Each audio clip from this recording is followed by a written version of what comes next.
and prove that, but the idea that there might be a connection isn't exactly a shock to any Brits. I have to tell you one thing that surprised me most about this story was I was at that press conference with 4 experienced, worldly wise US senators yesterday. And there they were, expressing amazement that an oil company would ever dare lobby its government to try and get it to do something that would be good for their oil business, as though such a thing has never happened in the United States. Well, that leads me to my second question, which is, and this is purely obviously will be your opinion, but it'll be my opinion too, and we'll bring Mark and Jonathan in on the same conversation. Which government do you think is more corrupt or easily bought off, the UK government or the US government?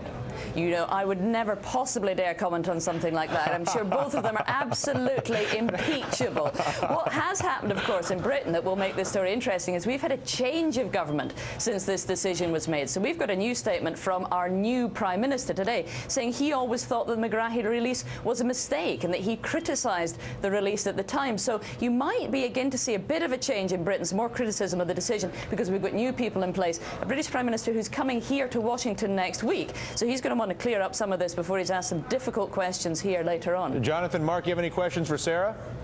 Yes. How do I learn that incredible diplomacy, Sarah, that you just demonstrated for us? We just don't know how to do that. I think it's the accent, Mark. You've got to take on the accent lets you get it. No matter what you say, you sound diplomatic in the process. So Sarah, has anybody heard about my plan to launch the Freedom Muffin, which would be a renaming of obviously the English muffin in protest for the obvious issues we have with the redcoats here in this country? Specifically their oil companies. Do you think I could sell a lot of Freedom Muffins in Finsbury Square or some such? Well, that would be fantastic. But of course, you have to remember that we call English muffins just muffins because the English bit's a bit redundant. All right, Sarah, thank you so much for giving. I know you stayed up late, a little bit late anyway, in England to join us today. We appreciate it. We thank you for joining us in the conversation. Thank you, Sarah. Next up, dumbing down America, abuse of prescription and over-the-counter drugs now sending as many people to the emergency room as illegal drugs do, things like cocaine and heroin. A new study by the Center for Disease Control and Prevention showing that these types of ER visits skyrocketed 111% between 2004 and 2008, largely because of drugs like Vicodin and OxyContin. In 2008, the number of ER visits for illegal drug overdoses equaled the number of visits for illegal drug overdoses, 1 million each. Just 5 years ago, the illegal variety held sway by a margin of 2 to 1. There are a whole variety of statistics that go to the explosion in pill popping in this country. I won't subject you to all of them. You're probably familiar with them. Jonathan, fair for me to chalk that up to the corrupt government? To the corrupt government? People can't take it. They don't know what to do, so they just go home, popping pills and pretend it didn't happen. Look, Dylan, we have literally now become, as a result of this study, the Valley of the Dolls. We are now a nation that's the Valley of the Dolls. And we're all just popping pills to cope, it seems like. Not me, however. I just want to make that clear. Mark, how do you interpret the popularity of not only a pill? I mean, listen, alcohol, you go down the list. This country has become a very active consumer of mind-altering substances in recent years. Not that maybe it always was, so martinis. Who knows, but, yeah, martinis have been around a while, but the pills are new. Well, for years and years and years, we had political rhetoric to get our minds off of things, and now we've got pills. I'm not sure that there's a difference. Oh, where's it? I wish Sarah was here to hear that. She should take that back to London. That will play well on Channel 4 tomorrow. If you can only say that with a British accent. Well, yeah, exactly. We need the accent. Is there anything that either of you need to say before I let you have the rest of your day? Jonathan? Thank you. I'm just... yeah, thank you. That's about it.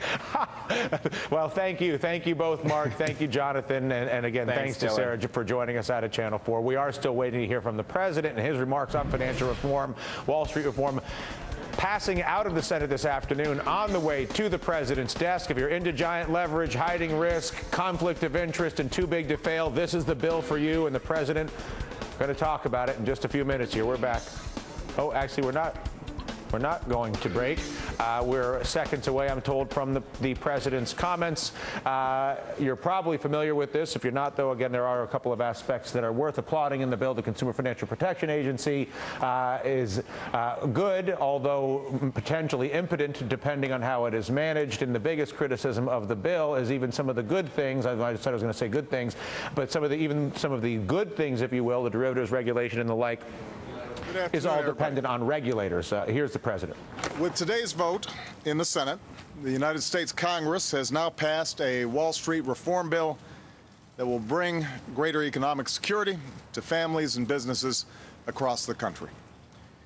It was clear from the moment it began that this recession was not the result of your typical economic downturn.